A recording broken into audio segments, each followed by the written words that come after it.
దేవుడి సన్నిధికి రా. ఎందుకో తెలుసా? ఆయన నిన్ను ప్రత్యేకమైన వ్యక్తిలా తయారు చేస్తాడంట. ఓ, నిన్నెవరు తయారు చేయలేరు, ఎవరు నిన్ను లేపలేరు, ఎవరు నీకు సాయం చేయలేరు. కానీ ఆయన సాయం చేస్తే, ఆయన నీతో వస్తే నువ్వు ప్రత్యేకమైన వ్యక్తిలా తయారవుతావు.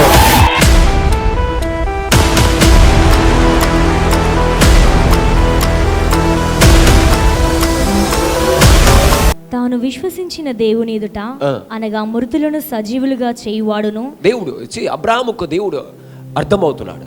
ఆయనకు అర్థమైంది, ఆయన లేఖనములో పెట్టినాడు. ఏం అర్థమైందంట? ఆయన మృతులను సజీవులుగా చేయువాడు, లేని వాటిని ఉన్నట్టుగానే పిలుచువాడునైనా, లేని వాటిని ఉన్నవాటిగా పిలుచువాడు. Understand God's nature. దేవుడి యొక్క స్వభావమును ఆయన మనకు పరిచయం చేస్తున్నాడు. దేవుని యొక్క స్వభావాన్ని పరిచయం చేస్తున్నాం. మనం ఎవరినైనా పరిచయం చేస్తాం. ఇది నా కొడుకు, నా కూతురు, నా పెద్ద కొడుకు, మూడో కూతురు, రెండో కూతురు, ఇంకా ఏమైనా హస్బెండ్, వైఫ్, హస్బెండ్. అబ్రహాము దేవుణ్ణి మనకు పరిచయం చేస్తున్నాడు. ఏమని చెప్తున్నాడు తెలుసా? ఆయన లేని వాటిని ఉన్న వాటిగా పిలుస్తాడు. ఆయన లేని వాటిని ఉన్న వాటిగా పిలుచువాడు. హల్లెలూయా. ఎలాంటి వాడంట దేవుడు? లేని వాటిని ఉన్న వాటిగా పిలుస్తాడు. హల్లెలూయా. మై గాడ్, ఈరోజు మనం అర్థము చేసుకునే ప్రయత్నము చేయాలి తప్పనిసరి ఈ వాక్యాన్ని. లేని వాటిని ఉన్న వాటిగా పిలుచువాడనైన దేవుని ఎదుట మన అందరికీ తండ్రి అయి ఉన్నాడు. If we don't understand how God moves, దేవుడు ఎలా కదులుతాడు అనేది మనకు తెలియనప్పుడు మనము ప్రతి దానికి వరి అవుతాం, చింతలో పడిపోతాం. మనం ప్రతి దానికి భయపడతాం. మనం ప్రతి సమస్యని గొప్పగా చూస్తాం, పెద్దదిగా చూస్తాం. ఎందుకంటే మనకు దేవుడు అర్థం అవ్వాల. అబ్రహాముకు దేవుడు అర్థమయ్యాడు కనుక అబ్రహాము దేవుణ్ణి నమ్మెను అనుందండి. ఏమనుందండి? అబ్రహాము దేవుణ్ణి చెప్పాల, దేవుణ్ణి అబ్రహాము నమ్మెను. నేను నమ్ముతున్నానండి. మై గాడ్, నువ్వు సండే నమ్ముతున్నావు. You are believing when you are praying. Sometimes కొన్నిసార్లు మన నమ్మకం ఎలా ఉంటుందో తెలుసా? మన నమ్మకము మనం ప్రార్థన చేసినప్పుడు ఉంటుంది. మన నమ్మకం ఎలా ఉంటుందో తెలుసా?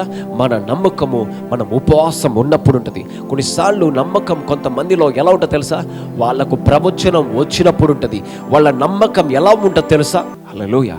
అబ్రహాం ఎంతకాలం ఎదురు చూస్తాడో తెలుసా అండి? 25 సంవత్సరాలు చూస్తాడట. 25 years. కానీ అదే అబ్రహాము దేవుని గురించి రాయాలంటే ఏమని రాయాలి? నన్ను చాలా వెయిట్ చేపించాడని రాయాల. నన్ను చాలా వెయిట్ చేపించాడు. 25 సంవత్సరాలు నేను ఎదురు చూశాను. 25 సంవత్సరాలు అయితే తప్ప నాకు పిల్లల్ని ఇవ్వలా అని రాశాడు. ఎక్కడన్నా ఐ నెవర్ రైట్.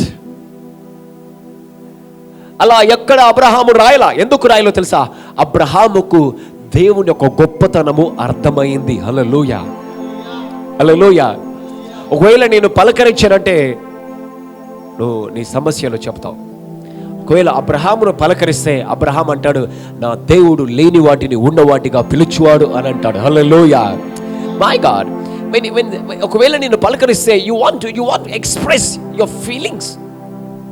నీ స్వభావాన్ని నువ్వు ఎక్స్ప్రెస్ చేయాలనుకుంటావు. అబ్రహాము స్వభావాన్ని ఎక్స్ప్రెస్ చేయట్లే, అబ్రహాము దేవుని స్వభావాన్ని ఎక్స్ప్రెస్ చేస్తున్నాడు. Hallelujah. My God, I want you make you more understand. మీకు అర్థమవుతుందా లేదా? అబ్రహాము లోపల దేవునికి ఉన్న క్వాలిటీ ఉందండి. ఏం క్వాలిటీ తెలుసా?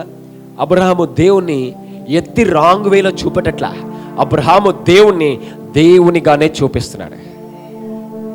కొన్నిసార్లు మనం అనిపిస్తుంది, వీడు మాట విన్నాడండి, మా కొడుకే మాట విన్నాడు. You want to point out, you want to provoke. నువ్వు వారి హృదయమును గాయం చేయాలనుకుంటావు.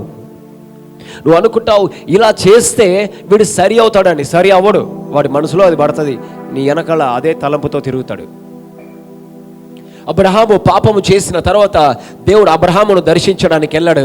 అబ్రహామును దర్శించిన తర్వాత దేవుడు అబ్రహామును ఎప్పుడు కూడా నువ్వు హాగర్తో ఎందుకు వెళ్ళవని దేవుడు అబ్రహామును అడగల. నువ్వెందుకు పాపము చేసావని దేవుడు అబ్రహామును నిందించలా. కానీ దేవుడు అబ్రహామును దీవించి సరిచేశాడు. కానీ ఎత్తి చూపలా. ఎవరైనా సందు దొరికితే చాలు ఎత్తి చూపడం స్టార్ట్ చేస్తారు. ఈయన ఇలా అండి, ఆడి ఇలా అండి, ఆమె ఇలా అండి. మై గాడ్, ఎప్పుడైనా చూసారా నువ్వు లేనప్పుడు నీ గురించి మాట్లాడడం? ఎప్పుడైనా నువ్వు మాట్లాడావా ఎవరైనా లేనప్పుడు? కొన్నిసార్లు మనము అజ్ఞానంలో పడిపోకుండా జాగ్రత్త పడాలంట. అపవాది దొంగిలించుతాడంట మన జ్ఞానాన్ని. అబ్రహాము నెగిటివిటీకి అవకాశం ఎలా?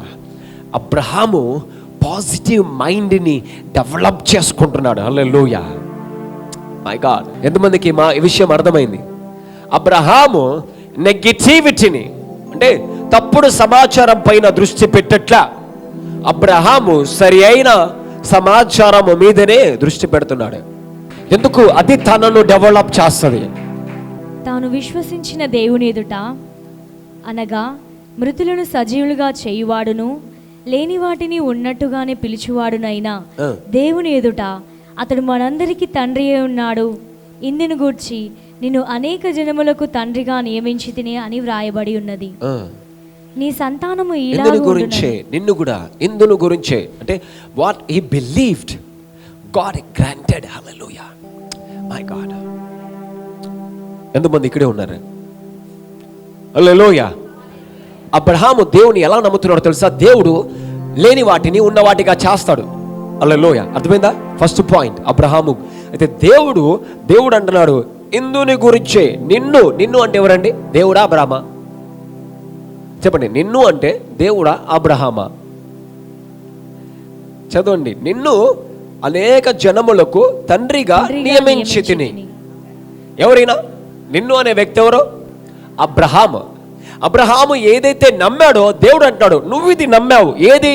నేను లేని వాటిని ఉన్నవాటిగా చేస్తాను అనేది నువ్వు నమ్మావు. అబ్రహాముకు సంతానం లేదు కాబట్టి అబ్రహాము నమ్మాడు, ఆయన లేని వాటిని ఉన్నవాటిగా చేస్తాడు. అయితే దేవుడు అంటున్నాడు నిన్ను అనేక జనములకు నేను తండ్రిగా చేస్తాను. మై గాడ్, హల్లెలూయా, హల్లెలూయా. అర్థమవుతా లేదా? అబ్రహాము పిల్లలు ఉన్నారా? లేరు. కానీ దేవుడు ఏమంటాడు? నిన్ను జనములకు తండ్రిగా నేను చేస్తాను. My God, I will appoint you as the father of the nations. Abraham ఏదైతే నమ్ముతున్నాడో దేవుడు ఇది నాకు చేస్తాడని, దేవుడు అబ్రహాము జీవితంలో నేను అది చేసి చూపిస్తాను అని అంటున్నాడు. అందుకే ఈరోజు నువ్వు అర్థం చేసుకో, నువ్వు ఏది నమ్ముతున్నావు, నువ్వు ఏది నమ్ముతున్నావు, ఏది నమ్మాలని అనుకుంటున్నావు? నీ బలహీనతన, నీ శ్రమన, నీ దుఃఖమున, నీ ఇబ్బందిన, నీ ఇరుక్కున, నీ అప్పున, నీ బాధన? నువ్వు వాక్యం వింటున్నావు కాదు, నువ్వు ఏది నమ్ముతున్నావు? నువ్వు ఆరాధన చేస్తున్నావు కాదు, ఏది నమ్ముతున్నావు? What you believe is so important. Hallelujah. నీ పక్కన వారికి చెప్పు, నువ్వు ఏది నమ్ముతున్నావో అది చాలా ఇంపార్టెంట్ అని చెప్పు. నిన్ను అనేక జనములకు తండ్రినిగా నియమించితిని అని వ్రాయబడి ఉన్నది. నిన్ను అనేక జనములకు తండ్రిగా నియమించితినని వ్రాయబడి ఉన్నది. It is written. చెప్ప, నా గురించి చాలా రాయబడి ఉంది. Hallelujah, my God, hallelujah, my God. అందుకే ఈరోజు నీ గురించి రాయబడింది నువ్వు నమ్ముతున్నావా? That's why what we believe is so important. చదువుమా 18వ వచనం. నీ సంతానం ఇలాగు ఉండునని చెప్పిన దానిని బట్టి తన అనేక జనములకు తండ్రి అగునట్లు నిరీక్షణకు ఆధారము లేనప్పుడు అతడు నిరీక్షణ కలిగి నమ్మెను. My God, see the problem of Abraham. Abraham సమస్య చూడండి, ఏంటో తెలుసా? ఆయన నమ్మడానికి ఆధారం లేదు. ఆయన నమ్మాలా దేవుడు సంతానం ఇస్తాడని, కానీ ఆధారం లేదు. ఆయన అద్భుతం చూడాలా, కానీ ఆధారం లేదు. ఈరోజు నీకు ఫోన్లో ఆధారం, చర్చిలో ఆధారాలు, పక్కన ఎవరో ఒక సాక్ష్యం, ఎవరో ఒక అద్భుతం, ఎన్నో సాక్ష్యాలు ఉన్నాయి. ఇక్కడ ఎవరైనా సాక్ష్యం లేకుంటున్నారా? అద్భుతం లేకుంటున్నారా? నీకు ఎన్ని ఆధారాలు ఉన్నాయి, కానీ నువ్వు నమ్మలేకపోతున్నావు. ఎందుకు తెలుసా? నీ సమస్య ఏంటో తెలుసా? నీ సమస్య దేవుణ్ణి, నీ హృదయమును నమ్మలేకుండా చేసుకుంటున్నావు కొన్నిసార్లు. హల్లెలూయా. ప్రతిసారి నీకెవరో చెప్పాల్సి వస్తుంది. ప్రతిసారి నీకెవరో బోధించాల్సి వస్తాను. వాక్యంలో రాయబడింది, మూల పాఠమును నీకు మరలా బోధించవలసి వచ్చింది. మూల పాఠాలు అంటే ఏంటో తెలుసా? చిన్న పిల్లలకు చెప్పిన విషయాలు నీకు మళ్ళీ మళ్ళీ చెప్పాల్సి వస్తుంది అని అంటది. అయితే అలా కాదంట. మనము జ్ఞానమును జ్ఞానమును సంపాదించాలి. చెప్పండి మళ్ళీ, జ్ఞానమును సంపాదించాలి. We should gain wisdom. చెప్పండి, వి షుడ్ గెయిన్ విజ్డమ్. చూడండి, నీ కొడుకును ఇంట్రొడ్యూస్ చేస్తున్నావు. నీకు మంచి తెలుసు, చెడు తెలుసు. ప్రతిసారి వాడిని పరిచయం చేసినప్పుడు వాడి చెడునే పరిచయం చేసావు అనుకో, వాడి మనసులో వాడు చెడ్డవాడు అనేది వాడికి రిజిస్టర్ అవుతుంది. ఓకే, అవునా కదా? లేదు, వాడి చెడును పక్కన పెట్టి నువ్వు మంచిని బయటికి చెప్తా ఉన్నావు అనుకో, వాడు మంచిని ప్రాక్టీస్ చేయడం మొదలు పెడతాడు. దేన్నట చెప్పరా? దేన్ని? వాడు మంచిని ప్రాక్టీస్ చేయడం మొదలు పెడతాడు. ఇప్పటి వరకు చేశాడా? చేయలా. నువ్వు చెప్పావు కాబట్టి వాడు మంచిని చేయడం మొదలు పెట్టాడు. మై గాడ్, హల్లెలూయా, హల్లెలూయా. అర్థమవుతుందా లేదా? నువ్వు చెబుతున్నావు వాడు మంచి చేస్తున్నాడని, కాబట్టి వాడు ఏం చేయడం మొదలు పెడతాడు? మంచిని ప్రాక్టీస్ చేయడం మొదలు పెడుతున్నాడు. నీకు అలవాటైపోయింది వాడిని చూసి వాడు ఇలాగే ఉంటాడు. No, if when you leave in it will become a strong hold. నువ్వు వాడిని అలాగే వదిలిపెట్టావు అనుకో, వాడి కొరకు నువ్వు మళ్ళీ ప్రార్థన చేయాల్సి వస్తుంది. హల్లెలూయా. దట్స్ వై కొన్నిటిని అలా విడిచిపెట్టకూడదు. అబ్రహాముకు ఆధారము ఏమీ లేదంటండి, కానీ అబ్రహాము అతడు నిరీక్షణ కలిగి నమ్మెను. సోర్స్ లేదు, నమ్మడానికి ఆధారం లేదు, కానీ దేవుడి మీద నిరీక్షణ ఉంచి దేవుడిని నమ్మాడట. he believed he is my God, ఈయన నా దేవుడు అని నమ్మాడంట. ఆయనకి ఏదన్నా ఆధారం ఉందా? నీ కుమారుని ఇస్తాను, నీ గర్భము తెరుస్తాను అనే విషయము ఆయనకు ఆధారం లేదంట. ఇంతకు ముందు ఎప్పుడు కూడా అలాంటి పరిస్థితిని అబ్రహాము ఎవరి జీవితంలో చూడలే.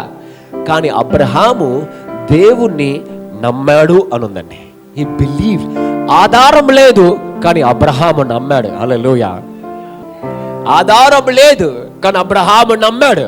చెప్పండి, ఆధారము లేదు, అబ్రహాము నమ్మడానికి ఆధారం లేదు, కానీ అబ్రహాము నమ్మాడు అనుందండి. నీ హృదయమును డెవలప్ చేసుకో, దేవుణ్ణి నమ్మేటట్టు చేసుకో నీ హృదయాన్ని. Hallelujah, hallelujah. Are you there? చెప్పండి మళ్ళీ, నీ హృదయాన్ని పక్కన వారికి చెప్పండి, నీ హృదయాన్ని దేవుణ్ణి నమ్మేటట్టు చేసుకో. నేను యవనస్తునిగా ఉన్నప్పుడు ఎప్పుడు కూడా దేవుడు ఆ టైంలో నేను ఇంకా పరిచర్య ప్రారంభించలా. when I have 30 rupees, నా దగ్గర 30 రూపాయలున్నాయి. దేవుడు నన్ను ఆ 30 రూపాయలు అడిగాడు. God asked me, give me this 30 rupees. హల్లెలూయా. నేను వరంగల్లో లేను, నా తల్లిదండ్రులు నా చుట్టుపక్కల లేను, నేను మీటింగ్లో ఉన్నాను. ఎవ్వరూ నాకు తెలిసిన వాళ్ళు ఆ మీటింగ్లో లేరు. when God asked me, దేవుడు నన్ను అడిగినప్పుడు ఈ దేవుడా దయ్యమా అని నేను అనుకున్నాను. ఎందుకంటే నాకు ఇది దేవుడు అని నమ్మడానికి ఆధారం లేదు. ఈ 30 రూపాయలు ఇచ్చేసి ఎవరినైనా అడుగుదామంటే ఎవరు లేరు. నాకు అక్కడ డబ్బులు ఇచ్చేవారు లేరు. ఒకవేళ తొందరపాటుతో ఇచ్చాను అనుకో, 15 కిలోమీటర్లు నడవాలి. దాదాపు 15 నుండి 20 కిలోమీటర్లు నడవాలి. ఒక రోజంతా ప్రయాణం చేయాలి. తిన్నవా అని అడిగిన వాళ్ళు లేరు ఆ టైంలో, ఆ రోజులో, అటువంటి టైంలో నేనున్నాను. దాదాపు 15 ఇయర్స్ బ్యాక్. నమ్మడానికి హృదయం రాట్లా.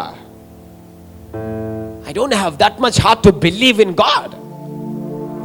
అటువంటి పరిస్థితుల్లోనే మన హృదయం పిస్నారితనములోనికి జారుతుంది మెల్లిగా. అర్థమవుతా లేదా? అక్కడనే మన హృదయం ఎక్కడ జారిపోద్దంట? పిస్నారితనంలోకి జారిపోతుంది. నేను అనుకున్నాను, దేవుడు కాదేమో, దేవుడైతే నన్ను ఎంత ఘోరంగా శ్రమ పెడతాడా, 20 కిలోమీటర్లు నడిచేలా చేస్తాడా? ఎందుకంటే విస్తే నేను 20 కిలోమీటర్లు నడవాలి, ఒక రోజంతా నడవాలి, అయితే దేవుడు కాదు అని నేను అనుకున్నాను. తర్వాత ప్రార్థన చేశాను.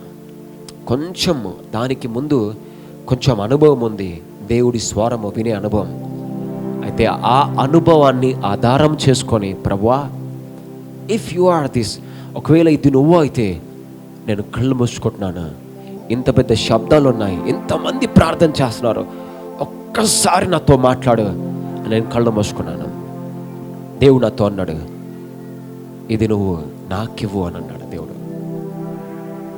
అన్నప్పుడు నేనేం ఆలోచించకుండా ఆ డబ్బు తీసి అక్కడే ఇస్తానని.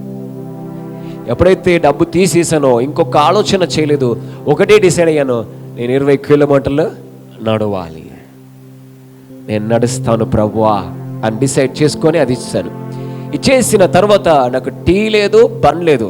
ఒక 5 రూపీస్ టీకి, ఒక 5 రూపీస్ బన్నుకు పెట్టుకున్నాను కదా, నో ఫుడ్. ఎక్కడైనా వాటర్ తాగి చలో ఇంకా నడవడం మొదలు పెడదామని అనుకున్నాను. నేను అనుకున్నాను, చర్చిలో నుంచి బయటికి వచ్చాను, ఒక బ్రదర్ నన్ను చూసి చాలాసేపటి నుంచి నా దగ్గర రావాలని చూస్తున్నాడంట. గేట్ బయట నేను అడుగు పెట్టక ముందే ఆయన ముందు నిలబడ్డాడు, గేట్ బయట డైరెక్ట్గా. దేవుడు కనీసం ఒక 5 అడుగులు కూడా నన్ను ఏపిలండి, ఒక 5 స్టెప్స్ కూడా ఇలా గేట్ బయటనే ఆయన ఉన్నాడు. ఎక్కడిని బైక్ అని అన్నాడు. బ్రదర్, నేను నా భయం ఏంటంటే ఆయన నన్ను వేరే చోటుకు తీసుకెళ్తున్నాడు, ఆయన రూమ్కి వెళ్తే అక్కడ నుంచి 25 కిలోమీటర్లు నడవాలి, మళ్ళీ 5 కిలోమీటర్లు వెళుతుంది. నేను అన్నాను, అమ్మో పరిస్థితి ఎలా ఉంది, 5 పెరిగింది కిలోమీటర్లు, నేను రాను అని అన్నాడు. ఆయన అన్నాడు, లేదు మీరు రావాలి అని అన్నాడు.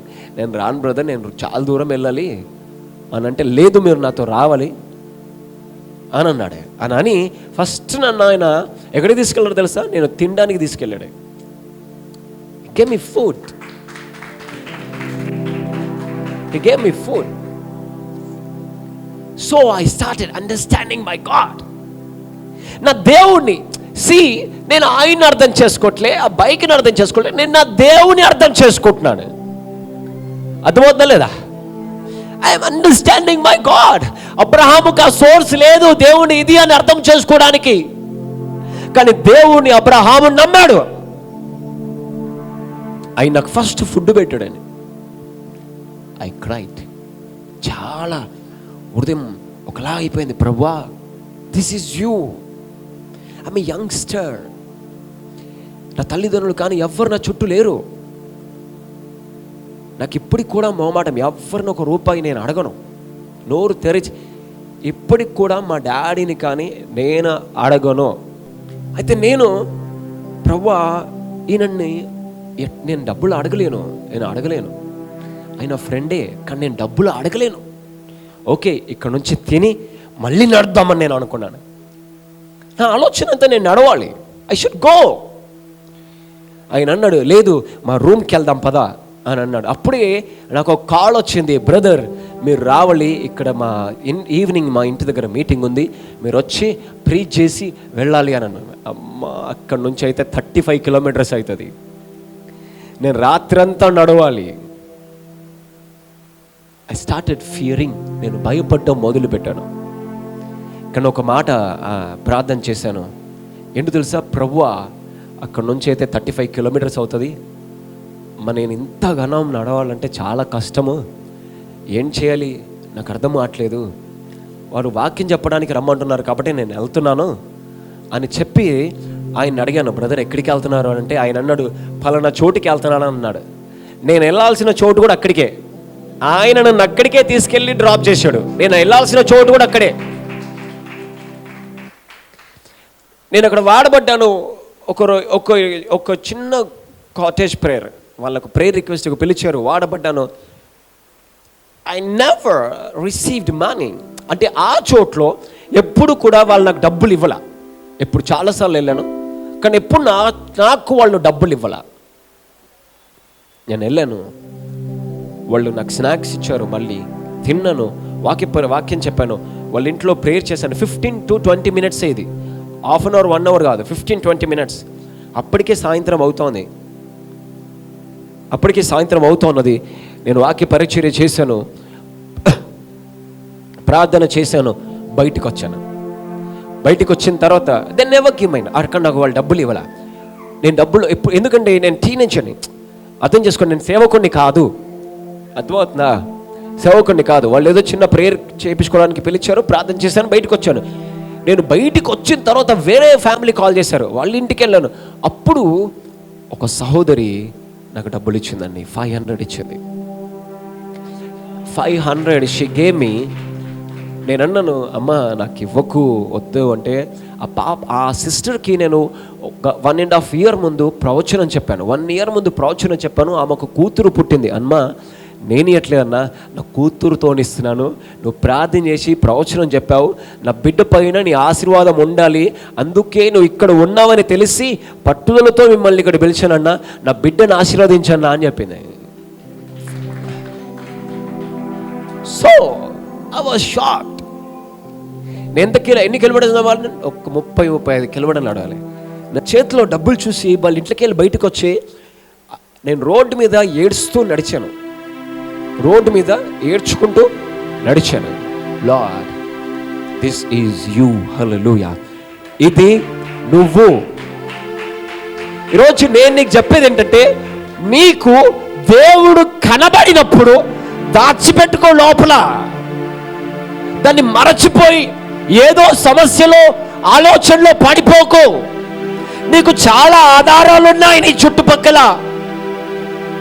చాలా, అబ్రహాముకు ఏ ఆధారము లేదు, కానీ అబ్రహాము దేవుణ్ణి నమ్మాడు. హల్లెలూయా. He believed in the Lord. He believed in the Lord. ఆయన దేవుణ్ణి నమ్మాడు. ఈరోజు నీకు నమ్మడానికి ఎందుకు కష్టమవుతుంది? నమ్మడానికి ఎందుకు నీ హృదయం, నీ ఆలోచనలన్నీ అడ్డుగోడగా పడుతున్నాయి? ఎందుకు పడుతున్నాయో తెలుసా? నీకు అనుభవం లేదు, సహవాసం. There is no fellowship with God. నీ చుట్టుపక్కల అందరూ మాట్లాడేవాళ్ళు, నిన్ను ఎంటర్టైన్ చేసేవాళ్ళు, కానీ నీ చుట్టుపక్కల దేవుడు ఉన్నాడు అనే విషయం నువ్వు గమనించట్లా. హల్లెలూయా. నీ చుట్టుపక్కన దేవుడు ఉన్నాడు అని నువ్వు అర్థము చేసుకోవట్లే. మరియు అతడు విశ్వాసనందు బలహీనుడు గాక, he was not allowing unbelief. ఆయన అవిశ్వాసాన్ని అనుమతించట్లా, లోనికి అనుమతించట్లా, లోనికి అవిశ్వాసాన్ని లోపలికి రానివట్లా. Because he believed in the Lord. That's it. He believed in the Lord. ఆయన దేవుడిని నమ్మాడు, అంతే. ఆయన దేవుడిని నమ్మాడు. He believed in the Lord. ఇప్పటికి కూడా చాలా మందికి, చాలా సంఘాలకి, హల్లెలూయా, మీకు తెలుసా, చాలా మందికి దేవుడికి ఇవ్వడము తెలీదు. They don't know how to give God. ఇప్పటికి కూడా మొన్న ఒక దైవజనుడు వచ్చి చెప్పిపోయాడు, give your tithe to your pastor. నాకు చాలా బాధ వేసింది ఏంటంటే, ఇంకా మనము అదే నేర్చుకుంటున్నాం. ఎవరో వచ్చి చెప్పిపోవాల్సి వస్తుంది, ఎవరో ఒకరు వచ్చి నేర్పించి పోవాల్సి వస్తుంది. ఇప్పుడు నీ ఫ్యామిలీ ఉంది, నీ ఫ్యామిలీకి ఒక ఆర్డర్ ఉందా లేదా? ఎన్ని ఇయర్స్ నుంచి నువ్వు పుట్టి పెరిగి నీకు ఆర్డర్ ఇప్పుడు జాబ్ ఉందండి, నువ్వు జాబ్కి వెళ్తావు, ఆర్డర్ ఉందా లేదా నీ జాబ్లో? కానీ దేవుడి దగ్గరికి వచ్చేసరికి నువ్వు ఆర్డర్, నీ మైండ్లో ఆర్డర్ అనేది లేదు. నువ్వు జాబ్కి ఇచ్చే ప్రిఫరెన్స్ నువ్వు దేవుడికి ఎట్లే అంటే ఒప్పుకుంటావా? నేను ఏదైతే నా టీనేజ్ నుంచి దేవుడితో ఇలా ఉండాలి అని అనుకున్నానో ఆ లైన్ నేను దాటను. I never cross that line. ఎక్కడ పరిచర్య చేసి, పోయిన వారం ఆంధ్రలో పరిచర్య చేశాను, 4:30కి వచ్చాను. మార్నింగ్ 4:30కి నేను పడుకున్నాను, 8:30 లేచాను, 9 వరకు 9:30 లోపు రెడీ అయి కూర్చున్నాను. మళ్ళీ మీ అందరి ముందు 2 గంటల దాకా నిలబడి పరిచర్య చేశాను, అలసిపోలా. I never cross the line because I believe my Lord. నేను అదే, నువ్వు ఏది నమ్ముచున్నావో దాని మీదే నీ మనసు ఉంటుంది. చెప్పండి, నువ్వు ఏది నమ్ముచున్నావో దాని మీద నీ మనసు ఉంటుంది. కాబట్టి నువ్వు నమ్మేదాన్ని చాలా జాగ్రత్తగా చేసుకోవాలి. చదువు ఒకసారి. అబ్రహాము విశ్వాసమునందు బలహీనుడుగా, ఎప్పుడైతే నువ్వు విశ్వాసమునందు బలహీనుడు అవుతావో, you will allow every thought in your heart. ప్రతి ఆలోచనను అనుమతిస్తావు, ప్రతి తలంపును నీ లోపలికి అనుమతిస్తావు. అది నిన్ను దోచుకోవాలనుకుంటుంది, అది నీ లోపల వచ్చి కూర్చోవాలనుకుంటుంది. It will try to settle in your mind, it will try to settle in your heart. చూడండి, అబ్రహాము విశ్వాసమునందు బలహీనుడు కావట్లేదంట. He was not allowing that stinginess and unfaithfulness. ఆ అవిశ్వాసాన్ని ఆయన లోనికి రానివట్ల. ఎంత హృదయాన్ని కాపాడుకుంటున్నాడు చూడండి. కాపాడుకుంటున్నాడా లేదా?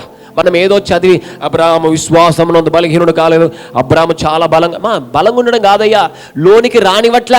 అలాంటి వాళ్ళు నీతో మాట్లాడే వాళ్ళు చాలా మంది ఉంటారు, కానీ ఆయన లోనికి రానివట్ల. ఆయన లోనికి అవిశ్వాసాన్ని అనుమతించట్లా. ఎందుకు తెలుసా? నువ్వు ఆల్రెడీ బలవంతుడివి, నీ లోపలికి బలహీనమైంది జొచ్చాలని ప్రయత్నం చేస్తుంది. నువ్వు అనుకుంటావు, దేవుడు నన్ను దీవించలేదు బ్రదర్, నాకు ఒక్కడికి అన్యాయం చేసాడు. నువ్వు చేసిన దాంతో నేను పోలిస్తే దేవుడు, నువ్వు ఇచ్చిన వాగ్దానాలన్నీ రాశాను అనుకో దేవుడికి, దేవుడిచ్చిన వాగ్దానాల కంటే ఎక్కువ ఉంటాయి నీ వాగ్దానాలన్నీ. చెప్పండి, be bold when you are hearing. My God, ఏదైనా వింటున్నావా? ధైర్యంగా ఉండాలడు. మై గాడ్, నువ్వు ధైర్యంగా ఉండాలి. ఎందుకంటే నువ్వు ఎవరి గురించి వింటున్నావు? నీ తండ్రి. మై గాడ్, ఎవరి గురించి వింటున్నావు అంట? నీ తండ్రి గురించి వింటున్నావు అంట. హల్లెలూయా, మై గాడ్, హల్లెలూయా, హల్లెలూయా, హల్లెలూయా. చదువుమా. మరియు అతడు విశ్వాసమునందు బలహీనుడు కాక రమారమి 100 ఏళ్ల వయస్సు గలవాడై, 100 ఏళ్ళు వచ్చేయంట, 100 ఏళ్ళు వయస్సు గలవాడై, అప్పటికి తన శరీరము మృదుతుల్యమైనట్టును సారాగర్భమును మృదుతుల్యమైనట్టును ఆలోచించెను కానీ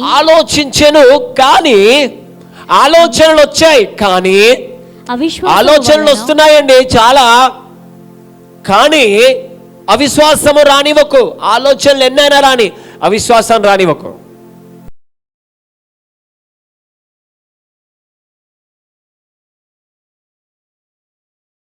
ప్రార్థన చేద్దాం.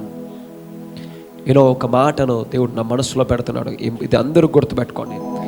నీ శ్రమను మరచిపోయేంత దీవెనను చూడబోతున్నావు. నీ శ్రమను మరచిపోయేంత ఆశీర్వాదాన్ని చూస్తావు. ప్రభువా, నీకు వందనాలు, నీకు వందనాలు తండ్రి. దయగల దేవ, కృపగల తండ్రి, కనికరం గల దేవ, కృపగల మా ప్రభువా, రక్షకుడా, నమ్మదగిన వాడా, శక్తిమంతుడా, సజీవుడా, నీ కృప చూపండి, నీ కనికరం చూపండి, నీ దయ చూపండి, నీ సన్నిధిని తోడుగా ఉంచండి. ప్రతి అవసరతను, ప్రతి అక్కరను తీర్చండి, ప్రతి ఆటంకమును పడగొట్టండి, ప్రతి వ్యతిరేకతను లయపరచండి ప్రభా. అనేక సాక్ష్యములు, అనేక అద్భుతాలు, సూచక క్రియలు, మాత్కార్యాలు చేసి వారి దుఃఖమును తొలగించి ఆనంద తైలము చేత వారిని అభిషేకించండి ప్రభా.